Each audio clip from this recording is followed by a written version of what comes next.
Assalamualaikum warahmatullahi wabarakatuh. Selamat datang di Rindu Senja Channel. Di kesempatan kali ini saya akan membawakan sebuah cerita yang terinspirasi dari kisah nyata. Cerita ini ditulis oleh Rin Sugianta.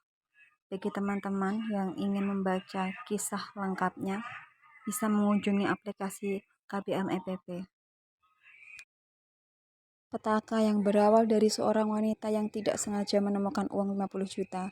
Uang itu sengaja dibuang oleh sang pemilik supaya dipungut oleh seseorang. Misteri apa yang tersimpan pada uang itu? Apakah nyawa sang penemu uang tumbal yang akan menjadi taruhannya? Kehidupan di desa biasanya jauh dari kata mewah, namun tidak dengan desa yang ditinggali oleh Sari dan ratusan penduduk lainnya. Banyak warga yang sudah terkontaminasi dengan kehidupan hedon, seperti halnya penduduk yang tinggal di daerah perkotaan. Rupanya, media sosial berperan besar mengubah gaya hidup masyarakat di desa tersebut. Beberapa desa di kecamatan yang sama, warganya tak segan menempuh jalan pintas untuk mewujudkan gaya hidup yang semakin hits di dunia maya. Ajang pamer harta dan barang mewah yang sering dipamerkan oleh orang-orang di media sosial cukup berpengaruh dan meracuni para pengguna media sosial di desa tersebut. Bukankah semua itu hanya sebatas postingan yang belum tentu kebenarannya? Entah itu harta mereka atau bukan. Yang pasti, ajang bersaing di dunia tipu-tipu itu kian merajalela. Ajang flexing yang pada akhirnya menjadi tren di dunia maya. Ya, mungkin saja mereka terpengaruh dengan kehidupan mewah yang disuguhkan para selebgram yang sering memamerkan status kelas sosial dan harta yang melimpah. Suatu pagi, Sari dan Isni pergi ke pasar untuk menjajakan sayur mayur dagangan mereka. Itu memang pekerjaan keduanya sehari-harinya. Kedua wanita itu memang berteman cukup lama. Beberapa jenis sayur segar tersusun rapi di dalam keranjang yang mereka jijing di tangan kanannya. Saat melewati semak belukar, sebuah bingkisan plastik hitam agak menerawang tergeletak di antara rimbunan tanaman liar. Apa itu? Sari yang ingin tahu pun mendekat dan membuka plastik tersebut. Bentuknya yang terlihat rapi memupuk rasa penasaran ibu dua anak itu. Meskipun tertutup oleh plastik hitam, tapi dari luar tampak jelas isi benda yang ada di dalam plastik itu tersusun rapi. Kedua netranya membola saat melihat tumpukan uang berwarna merah cerah pecahan 100 ribuan. Tarikan nafasnya tersengal tertahan di kerongkongan. Duit siapa ini? Tangan wanita berumur 30 tahun itu terlihat gemetar. Bagaimana Sari tidak gemetar? Baru kali ini ia melihat langsung uang sebanyak itu. Duit, saut Ismi menghampiri Sari. Sejenak, wanita tersebut menekan dada kanannya dan mengatur irama nafasnya serta menjauh dari tumpukan uang itu. Apa mungkin duit ini jatuh? Orang yang kehilangan pasti kebingungan, ucap Sari. Udah ambil aja, Sar, itu rezeki kamu, ucap Ismi. Enggak Is, aku takut ini uang enggak bener. Uang enggak bener gimana? Udah ambil aja. Kapan lagi nemu duit sebanyak itu? Kalau ada yang nyari, ya balikin. Kalau enggak, ya rezekimu, maksud Ismi. Sari yang awalnya ragu, kini terpengaruh oleh rayuan rekannya itu. Akhirnya, ia memutuskan untuk memasukkan bungkusan uang itu ke dalam keranjang sayur miliknya dan menindihnya dengan beberapa sayur yang akan ia jual. Lalu ia berjalan seperti biasa menuju tempat dirinya menunggu angkot. Pandangan Sari terlihat kosong saat ia sedang duduk menunggu angkutan umum. Benar kata Ismi, kalau nggak ada yang cari duit ini, mending buat aku aja. Lumayan buat beli baju Nesya sama Iksan. Lagian udah lama aku nggak nyenengin mereka. Apalagi kerjaan Mas Anam lagi sepi. Aku juga mau pakai uang ini buat perawatan, biar mukaku kinclong seperti dulu waktu masih perawan. Nanti aku kasih Ismi bagian, batin Sari. Suami Sari adalah seorang pekerja serabutan yang tidak memiliki penghasilan tetap. Sehari-hari, keluarga kecilnya mengandalkan penghasilan dari hasil menjual sayur mayur yang tak seberapa. Tak lama kemudian, kendaraan umum yang biasa ditumpangi Sari berhenti di depannya. Sari, mau naik enggak? Tanya Ismi yang melihat Sari bengong. Oh iya Is, panggilan dari rekannya itu membangunkan lamunan ibu kandung Nesya dan Ihsan.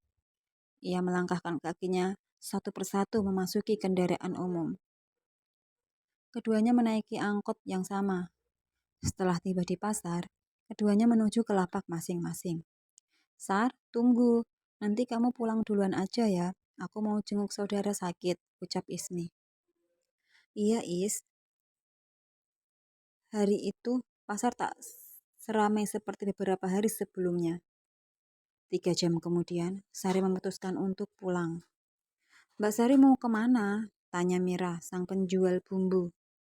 Aku mau pulang dulu, Mbak. Loh, tumben. Kan belum habis sayurannya? Mira terlihat heran.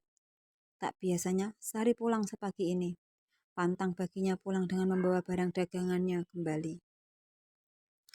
Gak apa-apa lah, Mbak. Aku mau istirahat di rumah. Lagian, besok kan bisa ke pasar lagi. Hehe. Iya sih, Sar. Tapi kan sayang sayuran kamu. Masih ada beberapa ikat gitu. Lagian ini masih pagi loh. Siapa tahu sebentar lagi habis. Ya, meskipun pasar agak sepi, nggak apa-apa lah, Mbak.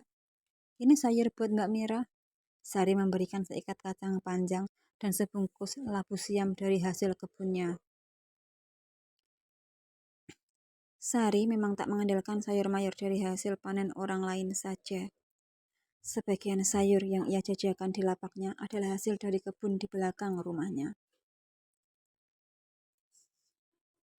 Aku nggak sabar mau cerita ke Mas Anam. Kalaupun uang ini diambil oleh pemiliknya, pasti dia akan ngasih aku upah yang pantas. Batin Sari sembari meletakkan telapak tangan kanannya di atas tumpukan uang kertas yang beberapa jam lalu ia temukan. Lagi pula, aku merasa nggak enak badan. Apa mungkin aku terlalu kaget melihat uang yang tersimpan di keranjangku? Jujur saja, aku belum pernah melihat dan memiliki uang sebanyak ini. Ibu Sari, sembari menyapu peluh yang bercucuran di dahi. Ya udah, aku pulang dulu ya Mbak Mir. Mumpung ada ojek. Pamit Sari dengan melangkahkan kedua kakinya. Tumben dia ngojek dan gak bareng sama Ismi. Biasanya juga ngangkot biar irit. Mungkin kerjaan suaminya lagi rame kali ya. Mira tak mau ambil pusing. Ia kembali membungkus beberapa bumbu pesanan pelanggannya. Sementara itu, Sari yang baru saja turun dari ojek samar-samar mendengar kerumunan warga sedang membicarakan uang tumbal pesugihan yang memakan korban jiwa. Setelah memungit ratusan lembar uang itu, Sari tak merasakan ada sesuatu yang aneh. Sepertinya semua wajar-wajar saja. Meskipun demikian, rasa takut dan penasaran menyeruak di benak wanita itu. Memang zaman sekarang itu banyak orang lebih mementingkan kehidupan duniawinya, Bu. Banyak yang rela bersekutu dengan setan hanya untuk menjadi kaya, ucap seorang warga. Benar, Bu. Mereka sampai rela ngambil pesugihan, padahal hidup di dunia itu kan sebentar. Seperti numpang minum aja toh. Tapi kok ada yang rela menggadaikan akhiratnya hanya untuk dunia yang sementara ini? Sahut warga yang lain. Mata hatinya udah gelap dan silau sama tipuan dunia. Yang saya heran itu kapan mereka nyebarin atau naruh uang tumbal itu? Ucap seorang wanita muda bernama Mila. Mungkin tengah malam saat jalanan sepi, kasihan aja sama yang nemu uang itu. Kenapa tadi nggak saya buang ke tempat yang jarang didatangi orang ya? Seorang wanita yang sempat menemukan uang yang dicurigai sebagai uang tumbal itu merasa menyesal. Wanita paruh baya itu bernama Nur. Apakah yang dimaksud itu uang yang aku temukan ini? Batin Sari sembari menyentuh kantong plastik yang ada di keranjang sayurnya. Dengan langkah lambat, Sari mendekati kerumunan warga tersebut untuk mencari tahu.